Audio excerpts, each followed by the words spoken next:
Jy luister na Oasis FM, die radiostasie wat lewende water bring, wat verkoop, vernuwe en dan sommer ook vir jou hoop gee. Ek is bly jy kuier vandag saam met ons. Ek is Gabriel van Eden. Jy luister na die program Eer aan God.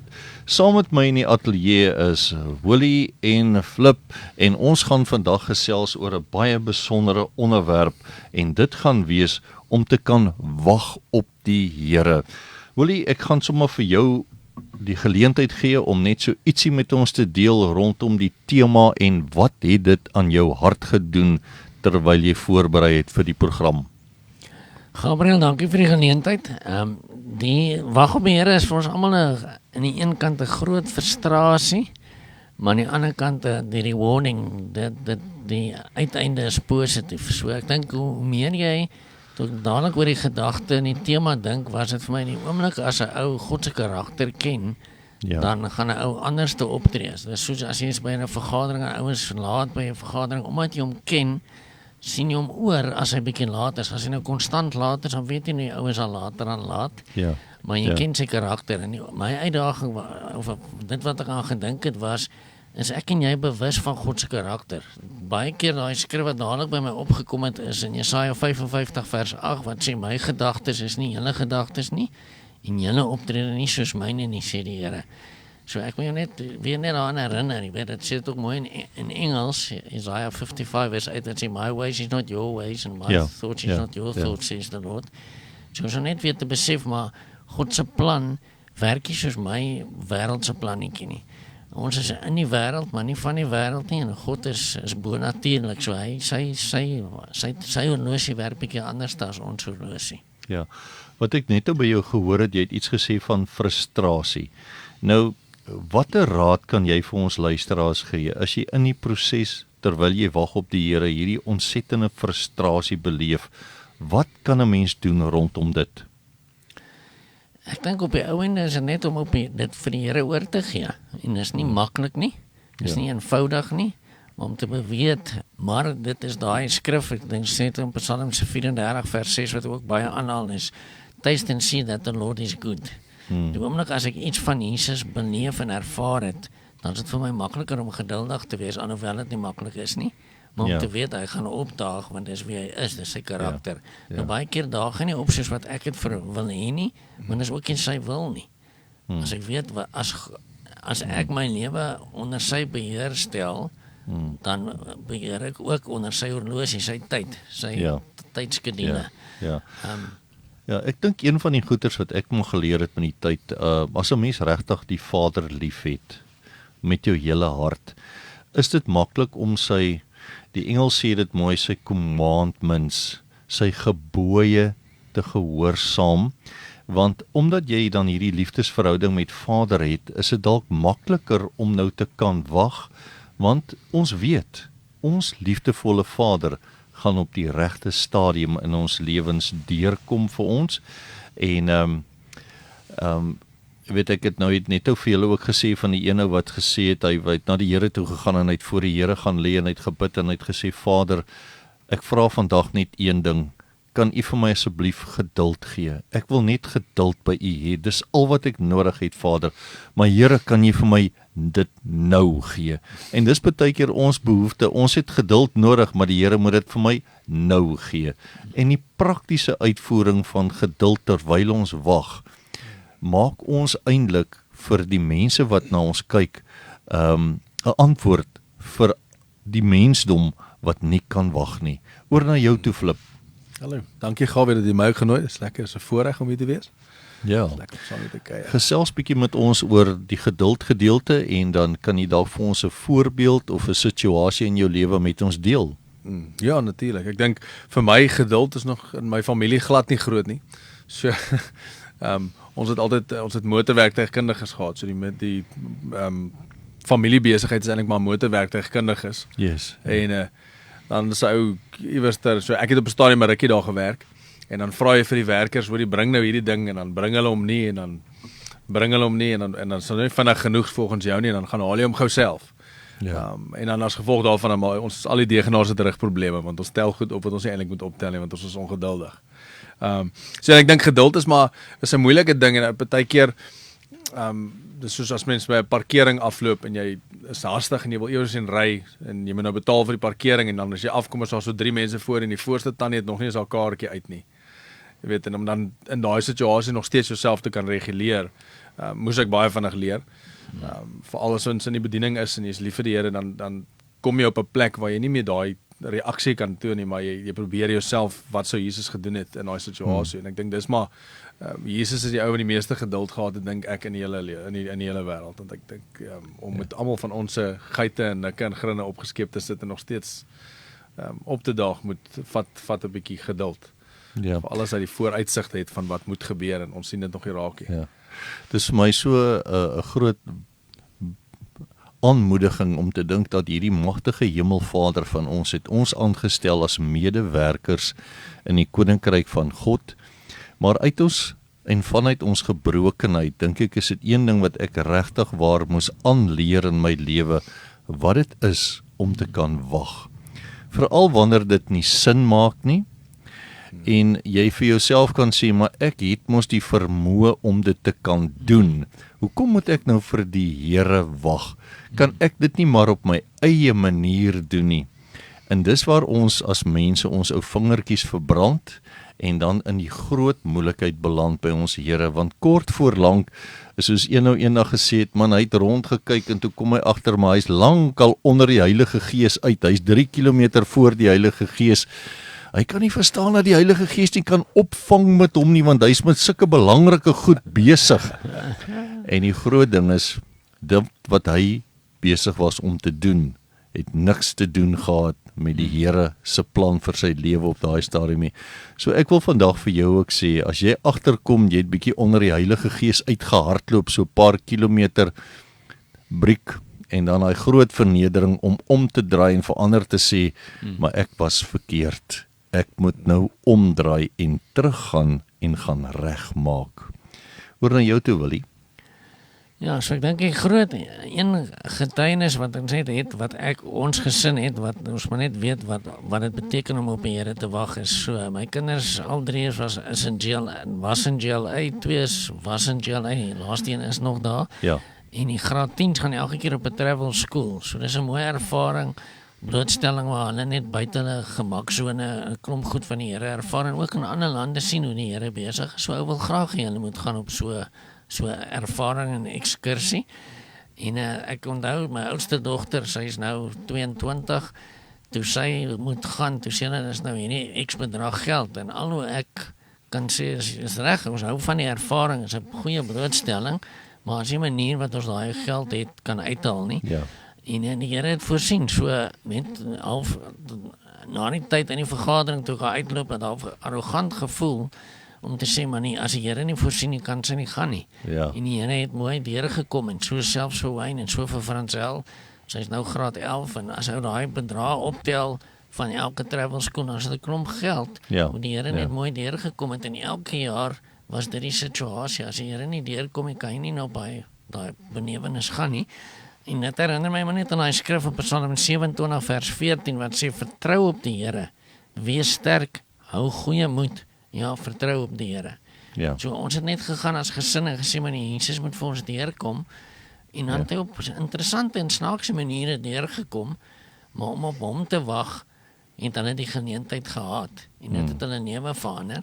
Ja. En as ek dadelik nie, as ek nie op die Here bewag het en net gesê, jy gaan nie die blootstelling kan meemaak nie, omdat ons nie daar geld het nie, maar die Here het deurgekom.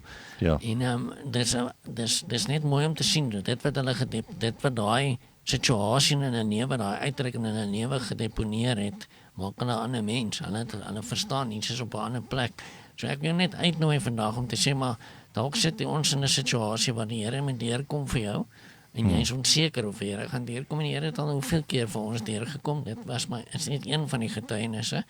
Dis nie maklik nie, wat lekker is jy wil eintlik dit afhandel. Ja, Dis in 'n ja. kitse wêreld, so jy wil uitstap en sê, jy sê geld, hou sy plekkie, maar jy weet nie, en dan moet hulle die vliegkaartjies koop, en dan moet hulle die akkommodasie boek, en dan moet hulle die ander goedjies besprekings doen, Maar elke keer het die Here op die regte tyd die regte geld gegee sodat hulle dit kan doen. Ja. En dan was ook al kere waar die Here nie deurgekom het finansiëel nie, wat ons weet, dis nie God se plan nie. Dis reg. Maar om op die Here te wag, maak net, daar's 'n getuienis, daar's 'n storie, Ja. en ek en jy kan deel wees van daai storie, en dit is wat dit mooi maak. Ja. Ja, Een van die mooi goed is wat die Here eendag vir my gesê het, toe sê hy vir my, gaan kyk terug oor jou verlede. En ons het baie keer hierdie ding wat ons sê, man, vergeet die verlede. Maar die Here sê toe vir my, gaan kyk terug oor jou verlede. En ek begin toe teruggaan en hy vat my en hy wys vir my 'n klomp deurbrake waar hy deurgekom het in my lewe en hy sê vir my, my seun, as dit is wie ek is, dis my reputasie, dis wat ek vir jou gedoen het in die verlede, dis my getrouheid, dis my liefde en dis wie ek as jou vader is.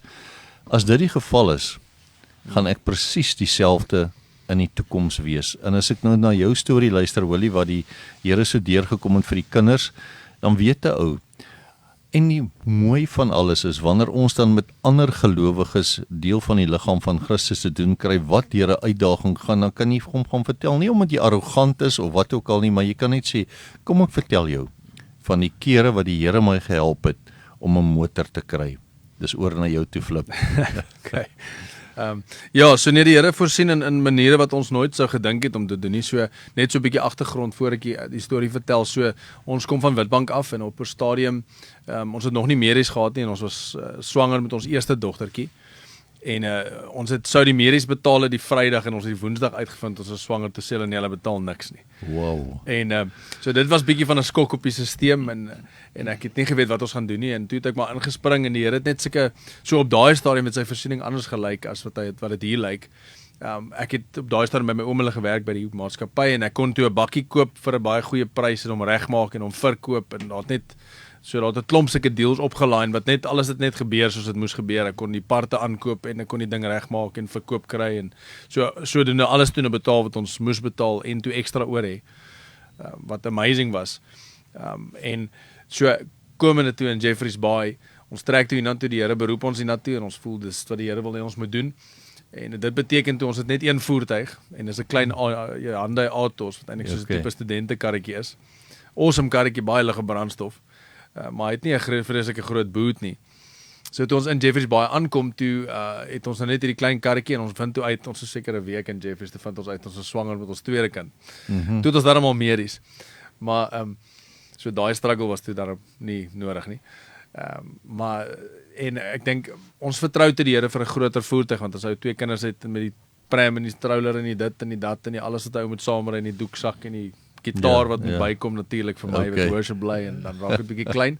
En so ons vertrou te die Here net vir 'n voertuig nou in Witbank het ek ook gewheel and deal soos mense dit noem. So ek het gekoop en regmaak, verkoop en probeer om 'n groter kar te kry vir myself. Wou nog altyd 'n bakkie hê. Weet nie hoekom het ek nog nie 'n bakkie nie. Dis nie die Here se wil seker nie. Op hierdie stadium nie. Maar en ek vertrou te die Here en ek en ons het bid oor dit en ons los dit eintlik toe nou half en ons gaan net aan met ons lewe. Ek het toe op 'n stadium begin fietsry in Jeffreys dat sy die kar kan hê en ons gaan toe aan ons kort eintlik 2 en eintlik ook mooi wat ek nou nie vertel het nie. Ons het so 'n bietjie detail ook in die storie. So ons ry eendag met die auto's hier op en daar by die Shell garage staan die klomp Toyotas mos altyd so bemark hulle en op daai stadium staan die Urban Cruiser teen ook daar en ek sê vir Jesus man kom kyk net hoe mooi is hierdie ding se ligte. En ek ry so agter en sy is eintlik so half vies vir my want hoekom kyk ons nou ons gaan mos dan nie die kar kan koop nie. Maar ek is mos 'n karry ou en 'n man so ek kyk maar die kar is so mooi. En wys dit toe vir haar en ons gaan aan en 'n rukkie later toe nooi mense in die gemeente ons om te kom eet by hulle en ons kuier toe lekker en ons eet lekker by hulle en toe ons daar aankom toe sien ek die kar in die driveway maar ek maak toe niks al van nie want hulle het maar karre en so. En dis toe 'n Toyota gebranded voertuig. So ek dink toe miskien is die kar in vir 'n diens of something en lang storie kort so die Here het dit toe op hulle hart gedruk om vir ons 'n kar te koop. Cash en kontant op ons naam klaar, versekering is nou nog betaal. En die Here is net so getrou in die klein detail. Ja. En ek het intussen probeer plannetjies maak om my eie kar weer te kry en so en ek sit net uitgewerk nie. En ek dink ek het myself baie frustrasie gebring in steede daarvan om net die Here te vertrou. En om op sy plan te vertrou. En ook baie keer is ons ongeduldig omdat ons onvergenoegd is met wat ons het. En dit was ook 'n battle wat ek moes fight met die Atos want ek was onvergenoegd met die klein karretjie. En ek wil dit so gou as moontlik uitsort. want ek is eintlik 'n bakkie ou, sê ek. Maar so is bietjie kontrasterend, maar en ek dink die Here het net so mooi deurgekom, ewen in die fynste detail, dat die kar wat hy toe vir ons gee is dit is eintlik daai kar wat ons gesien het by die garage, wat ek geweet het ek kan nie bekostig nie. Yes. Maak is ook hoeveel wheel and deal ek gaan wheel and deal nie, gaan ek hom nie kan bekostig op daai manier. Ja. So dit is net getrou. Een ding wat ek nou toe by Willie ook opgetel het, is die hele ding rondom frustrasie, of dan kom ons praat van die woord onvergenoegdheid. En dan sê die skrif vir ons in Nehemia, die vreugde van die Here is my sterkte. En ek dink as 'n mens gefrustreerd is en jy's onvergenoeg, verdwyn jou vreugde en jou sterkte en jou krag in die Here verdwyn ook.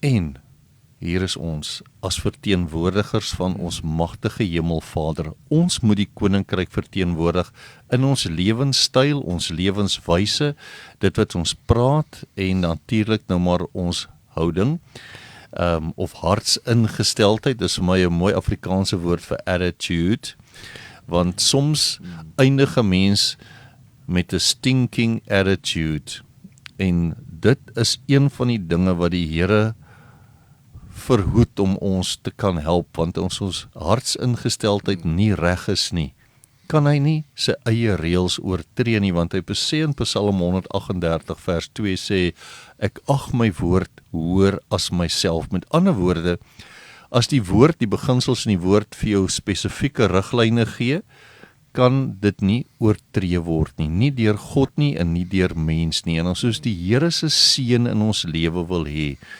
dan moet ons vreugde in ons hart hê, ons moet 'n vergenoegdheid hê, en die vreugde van die Here moet ons krag wees. Ja, en ek dink baie keer, ons vergeet baie keer dat die Here werk anderste. Daai skrif in, ek moet net gaan kry, maar in 2 Petrus 3 vers 8 wat sê, een ding moet julle egter nie vergeet nie, geliefdes, van vir die Here is een dag soos 1000 jaar en 1000 jaar soos een dag. Amen. En ek dink dis maar net baie keer is ons so vasgevang en die Here moet in my tydlyn reageer. Ja. En dan sy tydlyn lyk bietjie anders as ons tydlyn. So Ja. maak dit nie makliker nie, maar dit gee ook 'n verstaan om te Ja. besef, maar Jesus werk nie in ons tydlyn nie. En so net te weet, maar Jesus gaan opdag, want dis sy karakter, dis wie hy is, maar sy tydsbestuuring lyk bietjie anders as wat my en jou skedule lyk. Ja, dit is vir my fenomenaal. Ek onthou, ek weet baie van ons luisteraars en ons self sal ook weet van, jy loop toevallig in iemand vas. Jy stap ergens op die straat of in die mall of ergens loop jy toevallig in iemand vas en jy begin gesels en dit word ook 'n geleentheid om dan so 'n bietjie oor die Here te praat en iemand te bemoedig. En ek is eendag met dit besig en die Heilige Gees begin vir my sê, weet jy hoe werk hierdie storie? Ek sê nee, hè? Die Here sê vir my, ek vat fisies 2 mense in die gees en ek tel hulle op en ek sit hulle by mekaar neer. Vir ons is dit 'n storie van I bumped into somebody. Ek het toevallig in iemand vasgeloop. Maar soos wat jy net ook gepraat het van die hele idee rondom tyd, dis vir die Here nie 'n probleem om jou van die een kant van die mall na die ander kant te vat en jou by die persoon neer te sit, want hy het 'n plan daarmee nie. En dit is die mooi, dat wanneer ons in sy liefde wandel, hy die, kom ons sê nou maar, die menslik onmoontlike kan doen, deur 2 mense eenvoudig die een aan die kant op te tel en die ander in die gees, die 2 net woeps by mekaar fisies neer te sit. En ek wil hê jy moet nou vandag hierdie dingetjie onthou. Gaan dink 'n bietjie terug oor kere in jou lewe wat jy toevallig in iemand vasgeloop het, en jy gaan verbaas wees, wat het gebeur en wat was die gevolge na die tyd. Oor na jou toe, Flip. Ja, ek dink met wag op die Here is daar 'n belangrike deel ook van wag, want ons raak ongeduldig as ons wag baie keer, en soos ek nou gepraat het van die tannie met die, met die kaartjie wat nog nie uit is nie, en die groceries wat uitval, en sy probeer die kaartjie soek, en so dan raak hy gefrustreerd, en jy self, en ek dink as hy se fokus anders is, dan gaan jy nie so frustreerd raak nie, want jy gaan iets gain uit die situasie, of jy gaan iets kry daar uit. Ek dink, en die voorbeeld wat ek wil gebruik is, byvoorbeeld soos die tannie, sy dalk 'n moeilike dag, en die Here het jou daar gesit vir 'n rede. Dis reg. En net omdat jy op hom wag, of vir haar wag, op daai stadium, as jou fokus op die regte plek is, gaan jy 'n impak kan maak. Maar as jou fokus nie by die regte plek is, gaan jy nie 'n impak maak nie, dan gaan jy dalk 'n negatiewe impak maak dalk eerder. En ek dink op dit, Willie het nou die Psalm 27 opgeroep en as jy bietjie terug gaan, in die begin eers van Psalm 27 staan die eerste sinnetjie wat Dawid skryf voor hy kom by die vertroue en die wag op hom, sê hy, the Lord is my light and my salvation, whom shall I fear? The Lord is my refuge and fortress of my life, whom shall I dread? En ek dink is mooi, want sy fokus is konstant op, hy is die een wat vir my lei, hy is die een wat vir my gaan wys, hy is my shepherd, hy kyk na my. En as jy op dit fokus, as dit is hoe jy na situasies kyk, is amper soos 'n bril wat jy kan opsit. As jy daai bril opsit, as jy God se liefde bril opsit in daai situasie van, kom ons sê maar van die tannie, dan sien jy 'n geleentheid om die tannie dalk te help of wat ook, en dit verander haar dag, dit verander dalk haar lewe, jy het nie 'n idee nie. En dan raak wag op die Here 'n journey, en dan raak dit 'n ek wil amper sê soos 'n ontdekkingsreis, eerder as wat dit 'n frustrasie is. Want dan wag jy op die Here en jy weet wat sy karakter is met die history, dit wat jy gesien het, dit wat al gebeur het in die verlede. Met dit in oog en jou fokus op die regte plek, wag jy anders. Ja. Terwyl jy nou so praat, ek het ook eendag 'n belewenis gehad wat die Heilige Gees vir my laat verstaan het van 'n stopteken en 'n verkeerslig. Toe sê die Here vir my, weet jy wat? Elke stopteken hier in jou dorp gee vir jou kans om te stop, om iemand anders die geleentheid te gee om voor jou te mag ry. Nou, ek weet mense idees, jy wil so gou as moontlik verby die stopstraat, as jy net kan verbyglip, net so effentjies stop. En toe kom hierdie ding in my hart wat Vader my net begin leer, en hy sê, en gaan oor die hele wagstorie, stop by die stopstraat, dit gee jou die geleentheid om iemand anders te laat ry, terwyl jy wag, kan die ander persoon voor jou ry. En is net 'n hartsingesteldheid wat 'n ou moet regkry, want ek weet daar's niks so erg soos 'n rooi robot wat nou net vir jou rooi geword het, en jy kom as jy eerste een in die ry om te stop by die rooi robot, die rooi lig, jy kom ons maar net so vinnig om die hoekie geglip het, niemand gaan dit eintlik sien nie, jy kan wegkom daarmee.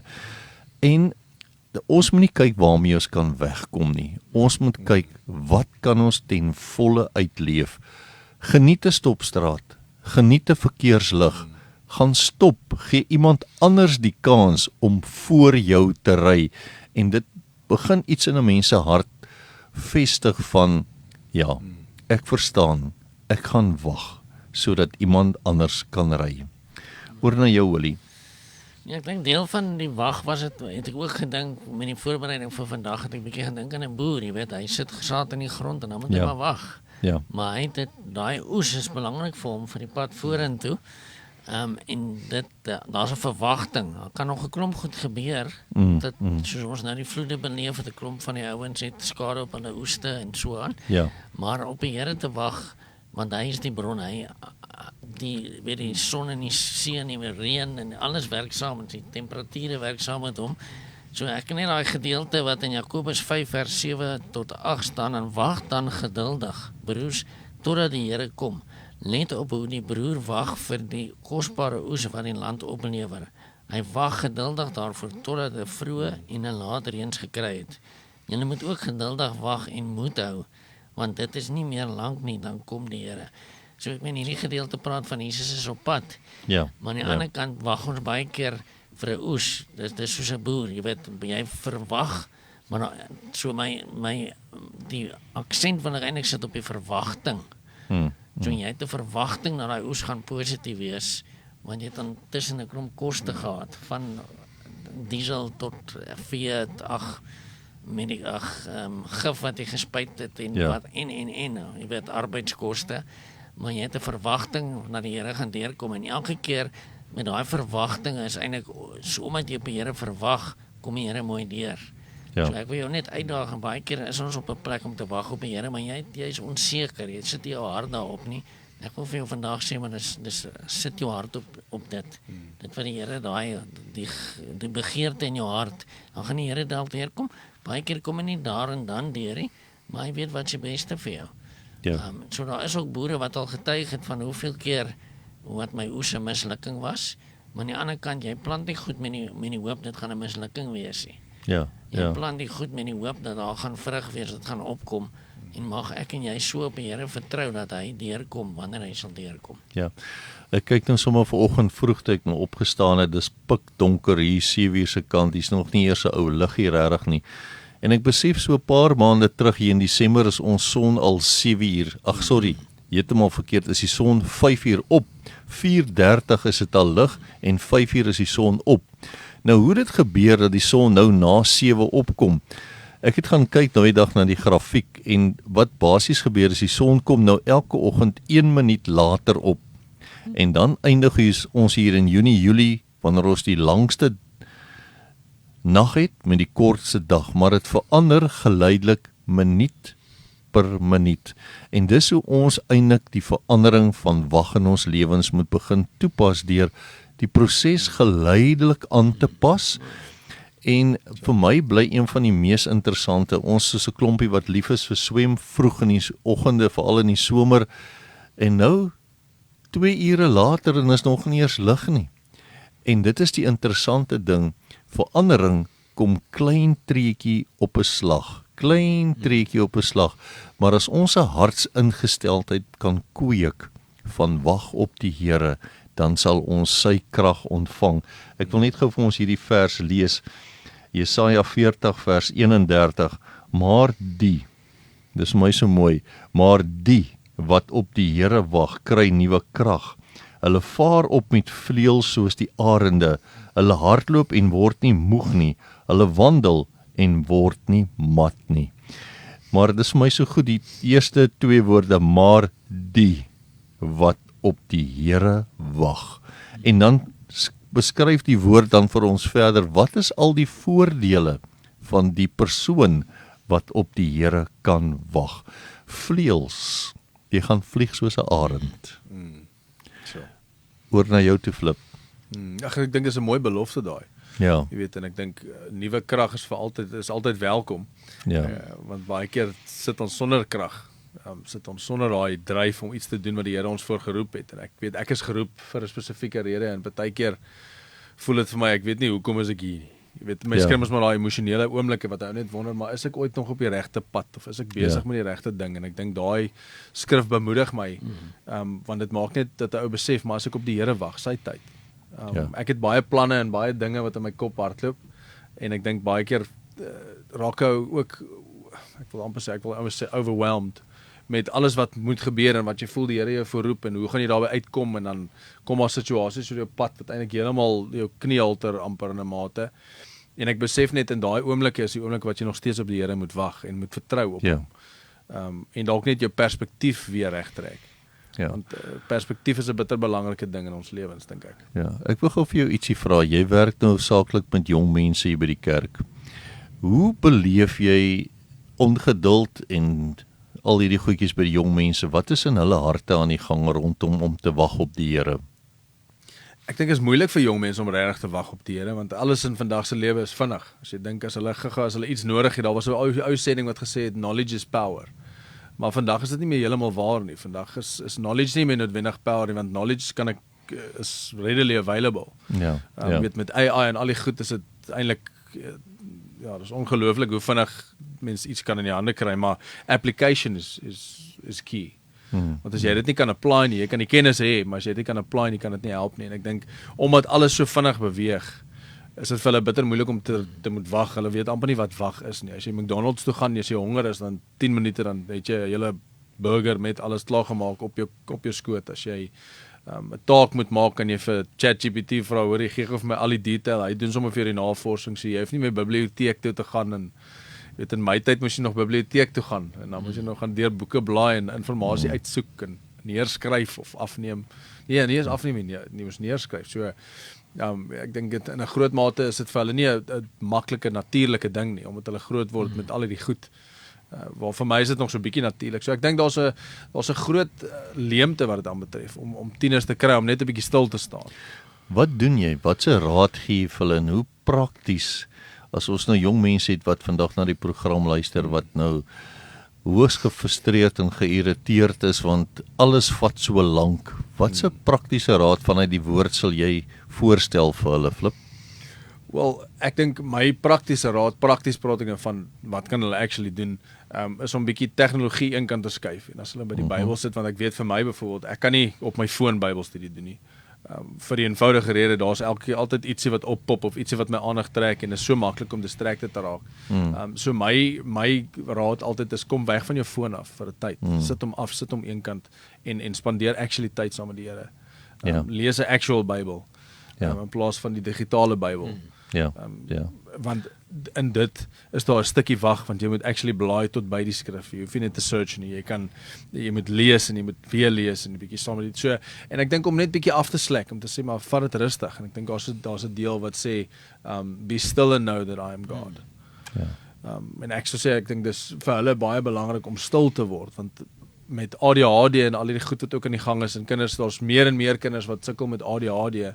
En ek dink is eenvoudig omdat ons lewe is so overstimulating. Alles is nou hier's 'n nuusberig, daar's dit. En partykeer is dit net nodig om daai goed neer te sit en te sê, maar ek wil nou net bietjie stil raak. Mense gedagtes bly aan die gang. Ons is nou besig met 'n kursus wat ons aangemoedig word om die Bybel hardop te lees. Want dit is vir my asof die oomblik as jy die woord hardop lees, jy sien hom, jy lees hom en jy hoor hom. Dis amper asof daar iets tussen die sien, die lees, die hoor, daar net iets gebeur hier in 'n ou se gees. Dis asof die woord lewe kry tot binne in jou gees. Dis vir my altyd kosbaar, maar ons is maar op 'n ding wat dit nou nie in 'n oomblik, in 'n oogwink moet plaasvind, want daar's nog 110 goed wat moet gebeur vandag. Ek kan nie nou hier op my agterend sit en Bybel lees en dit nog hardop lees nie. Ek moet klaar kry, man. Ek het dinge om te gaan doen. Maar die interessante ding is, ek het dinge om te gaan doen, is die Here deel van die goed wat jy op so galop wil gaan doen vandag, want with God, Lukas 1 vers 37, with God, die Engels sê vir my so mooi, with God, nothing will be impossible. Maar ek dink ons is geneig om in vandag se lewe so 'n paar kilometer voor die Here uit te hardloop in jou eie, ek hoor dit so baie keer, as al mense sê, man, ek wil net my eie ding doen. Ek wil net my eie ding doen, ek wil nie deel van dit wees, ek wil net my eie ding doen. En weet julle wie's heel eerste op die toneel? Die ou duiwel, die varkie met die virkie. As jy daai ding verklaar, ek wil my eie ding doen, dan stap hy op die toneel en hy vat oor en hy begin beheer, want hy is 'n baie agterbakse ou siele vyand. Hy is die aanklaer van die mensdom en hy wil jou lewe kom vernietig. Oor na jou toe, Willie. Ja, ek dink deel van wag op die Here is baie keer het jy ook nie die prentjie nie. Jy doen maar jy het ook nie die prentjie wat kom nie. So ek dink oor COVID tyd in ons gemeente toe maak ons die stage groter en sit beter klanke en spandeer 'n klomp geld en 'n klomp ouens vra maar ek weet nie of jy slim is nie. Jy nou weet nie wat kom nie. En ons doen dit net want dit wat ons voel die Here lê op ons hart en ons doen dit en jy wonder partykeer maar moes ons nie maar daai geld gebeer het om salarisse te betaal en die overhead van die kerk nie, maar ons doen dit toe en nie 1 maand was ons op 'n plek, ons was 'n bietjie agter party maande om goed te betaal, maar ons het nooit in die plek gekom waar ons nie kon betaal nie. En as jy nou vandag kyk, die hoeveelheid mense wat 'n diens bywoon, as ons nie daai opgraderings gedoen het, sal ons nie dit kon geakkommodeer het met die ander klank en die verhoog en so nie. So baie keer om net die Here het gepraat, nou reageer jy. Jy het nog nie die prentjie nie. So dis die ander kant, jy sien nie wat God sien nie. Dis reg. En nou reageer jy in gehoorsaamheid. En as ons vandag terugkyk, dan is ons bly ons het die risiko geloop. Want God het 'n groter plan. So jy het nou nie hier gewag op die Here nie, maar jy het gereageer, maar jy het eintlik nie geweet wat kom nie. En omdat jy gereageer het, kon ons die huidige situasie wat God se plan is, kan ons dit geakkommodeer het. En dis vir my ook net mooi, baie keer moet jy net reageer, al het jy nog nie die groot prentjie nie. Want uit die stats toe, was dit nie 'n goeie keuse nie. Maar omdat ons gehoorsaam was aan die Here, en die Here daai verwagting ontmoet, en dit was sy plan dan, dat ons is waar ons is vandag. So ek dink dis deel die ander kant van wag op die Here, baie keer het jy nie die prentjie nie, jy sien Ja. die klarigheid, jy sien nie, maar jy weet jy moet nou reageer en omdat ons gereageer het, kan ons nou terugkyk en sê maar die Here was getrou daar en as ons nie daar gehoorsaam was nie, dan kon die Here nie doen wat hy nou wil doen nie. So Ja. dis die ander kant om so nie net om te sit en te wag nie, maar ook kreatief te reageer Dis reg. op dit wat Jesus van my vra en dan Ja. is die rewarding soveel groter. Ja. As 'n mens byvoorbeeld in jou motor sit en hy's afgeskakel en jy draai die stuurwiel links en regs, is daar geen rigtingverandering nie. Maar die oomblik wanneer die motor begin beweeg en jy draai die stuur links of jy draai die stuur regs, kan die motor rigting verander. En ek het al in my lewe te doen gehad met mense wat op die Here wag. Dan is dit nou al 3 jaar later vandat ek hom die eerste keer ontmoet het en hy wag nog steeds op die Here. Maar dit is vir my asof die Here vir ons aanmoedig om te sê, begin jy net beweeg. Dan kan ek die rigtingverandering laat plaasvind. Want ons as mens is maar 'n bietjie agterbaks. Ons sal die Bybelse beginsels gebruik om jou verkeerde optrede ook te regverdig deur te sê, I'm waiting on God. En dan as mense vir die persoon sê, nou hoe lank wag jy dan nou al op die Here? Nee, dis nog al 'n paar jaar, die Here het nou nog nie vir my deur gekom nie. En ek dink, as ons na Moses se lewe gaan kyk, is dit nou 'n man van die braambos, tot waar hy nou allerlei dinge moes deurgaan en in God se tydsberekening kan daar groot verskil plaasvind en wat ek in my eie lewe ook al beleef het as ek terugkyk, gehoorsaamheid maak nie altyd sin nie. Maar as jy sê, ja Here, laat U wil geskied, kan 'n ding gebeur. En ons het mos maar hierdie dingetjie, ek wil die ding uitfigure. Ek wil nou weet hoe werk dit. Ek wil agter die kap van die byl kom. Ek gaan nie sommer net 'n ding doen nie. Ek gaan nie net hier sit en wag nie. En ons skryf dit al ons boere in ons boeregemeenskap, die manne laat 'n ding gebeur, hoor. Kyk hierso, daar's nie 'n ding wat 'n boer nie kan doen nie. Maar soms moet die boer wag. En ek dink dit is seker waar die seisoene in 'n plantery of in 'n melkboerdery vir 'n boer nogal. Ek het nog gesaai, is nou al hoeveel weke later en het nog nie 'n ding van 'n soort opgekom nie. Dan word 'n boer geleer wat dit is om te wag. Ja. Ja, en ek dink terwyl jy nou so praat, toe dink ek my tieners sal ook dink ek kan ook nie iets anders quote nie, maar een van die skrifte wat ek bitter baie gebruik en wat vir my baie meaningful is die skrif waar dit sê dat U woord is 'n lamp vir my voet en 'n lig vir my pad. Ja. En dit is vir my altyd mooi want sonder die lamp vir my voet gaan ek dalk stikkend aan die ander kant uitkom. Ja. Want ek gaan my toon stamp of ek gaan in 'n gat trap en my enkel breek of ek dink altyd as mens gekamp het jare terug as kind en dan loop jy nou met die lampie of die flitsie badkamer toe.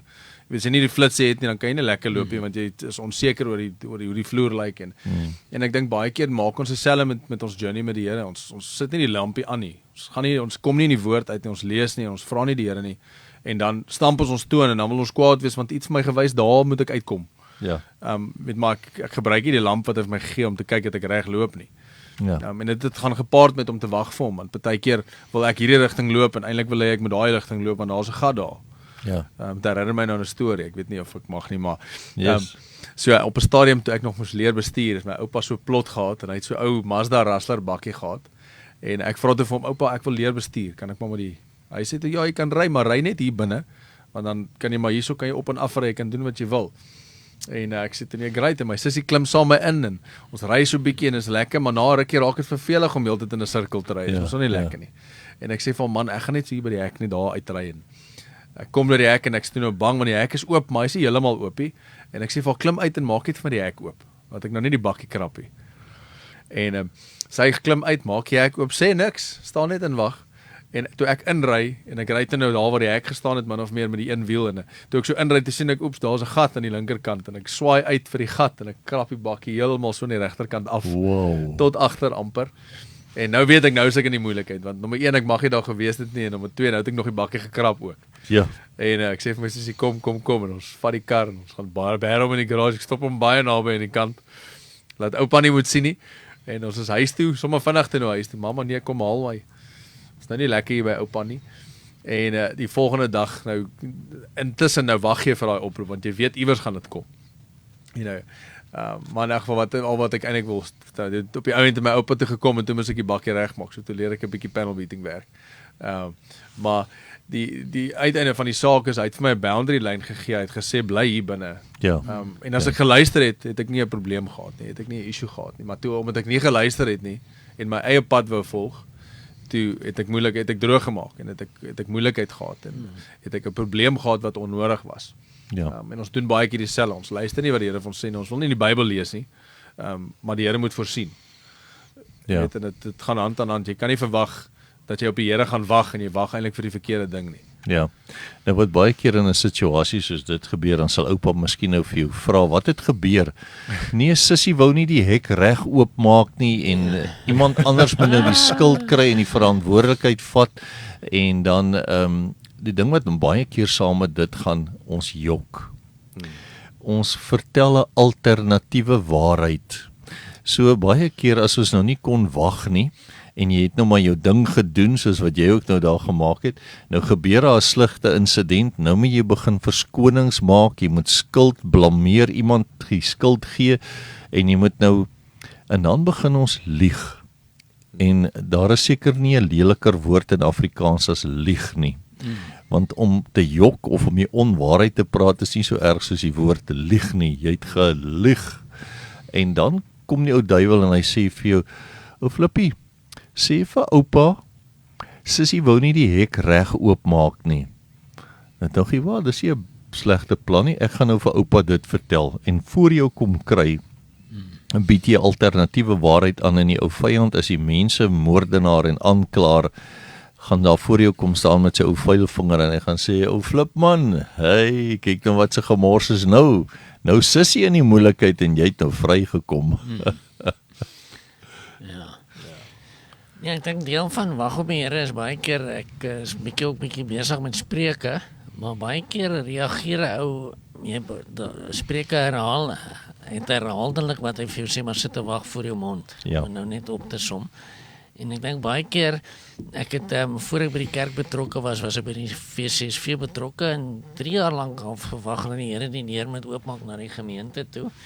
En dan op 'n stadium gedink, maar die Here weet nie wat hy doen nie. Jy weet, en afgevoel, nee, maar ek moet nou met hierdie kinders werk en met hierdie huisies oppas en ek dink nie die Here weet die potensiaal wat ek het nie.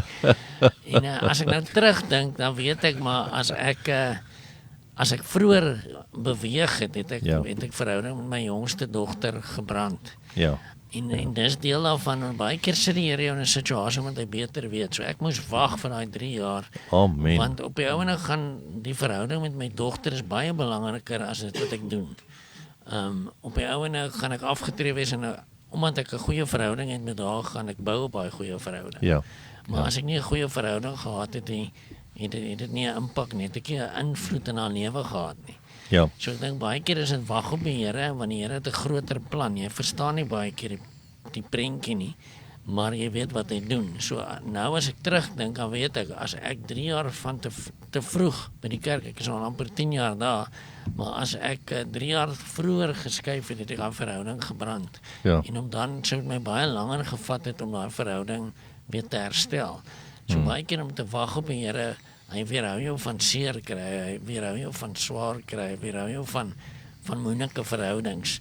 Ja. So saam met dit wil ek sê, maar baie keer wil ek net reageer. 'n Ou ry voor my in of 'n ou sê vir my iets, ek wil dadelik reageer, maar net om terug te staan en te sê maar ek wag op die Here. Ja. Nie om tot aan ad infinitum te wag nie, maar om te sê maar ek wil net gewees I want to get my act together. Om God te verheerlik op dit wat ek reageer. So daar zijn eintlik 2 stories daarin, maar baie keer om te wag op die Here, weet die Here die beste. En dan tweede, baie keer moet ek ook net wag op hoe ek reageer teenoor wat iemand vir my sê. Ja. Want dit maak dat ek 'n verhouding spaar. Dis 'n baie belangrike ding. Ek het nou eendag hier stuk gelees wat die ou sê die lewe gaan oor 10% wat aan jou gedoen word en 90% hoe jy daarop reageer. En soos jy ook nou gesê het, die wag voor die mond is sekerlik een van die mees belangrikste dinge. Want elkeen van ons kan vandag aan 'n situasie terugdink waar jy goed gesê het wat jy liewer jou mond moes gehou het, maar in die oomblik het jy 'n klomp goed gesê wat jy nooit moes gesê het nie. En omdat lewe en dood in ons tong is, die woord sê, lewe en dood is in die mag van die tong. Daarom praat ons verhoudings tot niet en ons breek goed af. Ek wil net Psalm 130 vers 5 vir ons voorhou. Ek wag op die Here, my siel wag en ek hoop op sy woord. Wat vir my mooi is van hierdie vers is, ek wag op die Here, my siel wag, ek hoop op sy woord. So as jy vandag na ons luister en jy het nie hoop nie, gaan vat die woord van God en jy sal hoop vind in sy woord. En ek hou baie van Josua 1 vers 8 wat sê die woord van God moet op jou lippe wees, jy moet dag en nag daarop mediteer en daaruit leer en alles doen wat daarin geskryf staan, dan sal jy suksesvol wees in waarvoor God jou geroep het. En ek onthou toe ek op skool was, as ons nou moes Bybelstudie doen, was dit seker een van die moeilikste goed en jy het net gehoop het moet verbykom. Maar dit gaan maar net oor, wat is jou houding teenoor Bybelstudie? Want as jy dit doen vanuit jou liefdesverhouding met die Hemelvader, gaan jy nie kan wag om genoeg van sy woord te lees nie. Oor na jou toe, Flip. Ja, ek dink wat mooi, dit sluit nou mooi aan by ietsie wat Renier vir ons gemention het of genoem het by 'n meeting. Hy begin met die vraag, wat is die verskil tussen devotion en discipline? Ja. En dit het nogal iets in my hart geskuif rondom dit, want ek weet, en as jy nou net in die fisiese praat, devotion, as jy devoted is om rugby te speel, dan gaan jy met jou hart rugby speel. Ja. En terwyl jy speel, al is dit moeilik, al sweet jy, al swik jy jou enkel of wat ook al, gaan jy aanhou speel, want dit is vir jou lekker. Ja. Waar, as jy net in daai dissipline is, dan is die journey nie noodwendig altyd lekker. Dit is nie lekker om vroeg op te staan om te draf nie. Dit is nie lekker om daai iets te doen nie, maar ek weet waar ek wil uitkom. Ek weet ek moet die 94/7 gaan fietsry, so ek moet nou 'n bietjie fietsry en ek suffer 'n bietjie, maar ek weet die uitkoms is daar. Amen. En ek dink in ons journey met die Here moet ons oppas. Dis amper soos 'n waarskuwing om te sê, maar moenie net op die dissipline staat maak nie. Want die dissipline gaan jou nie so ver bring nie, want dit is makliker om dissipline op te gee as jy nie die devotion het nie, as jy nie die hart het agter dit nie. Ja. Philip, baie dankie. Ons is eintlik aan die einde van ons program. Willie, een laaste dingetjie van jou asseblief. Nee, ek dink maar net, dit is nie eenvoudig en is nie maklik nie, maar dit is rewarding. So ek weet nie lekker wat sê rewarding in Afrikaans nie. Belonend. Die beloning is groot, die oomblik as ek wag, en dan het ek 'n getuienis. So dis nie noodwendig lekker nie, maar na die tyd het ek is dit massief die getuienis van en dit op die ou en leer my karakter om op die Here te wag en oor te gee aan die Here, want dit is deel van wag, is baie keer buite my beheer, dan kom die Here deur. Dis eintlik so mooi as mense dink, as jy kan wag op die Here, kan jy die koninkryk uitbrei. Willie, kan jy vir ons afsluit in 'n kort gebed asseblief? Kom ons bid saam. Vader, dankie vir vandag. Dankie vir u woord wat ons 'n paar keer na verwys het, wat ons net weer u hart rondom dit aanspreek. En Here, dis nie maklik om te wag nie, en jy weet daar's dalk ouens wat luister vandag wat in soveel situasies is om op u te wag, en ek wil vra dat u deur u Heilige Gees sal deurkom in daai situasie. Ons vertrou u en ons sit ons hand in u hand en ons vra dat u saam met ons sal wandel, dat ons saam met u sal wandel. Ons vertrou en ons is lief vir u in Jesus se naam. Amen. Amen. Baie dankie manne, dit was voorwaar lekker saam met julle vandag. Geniet die res van die dag.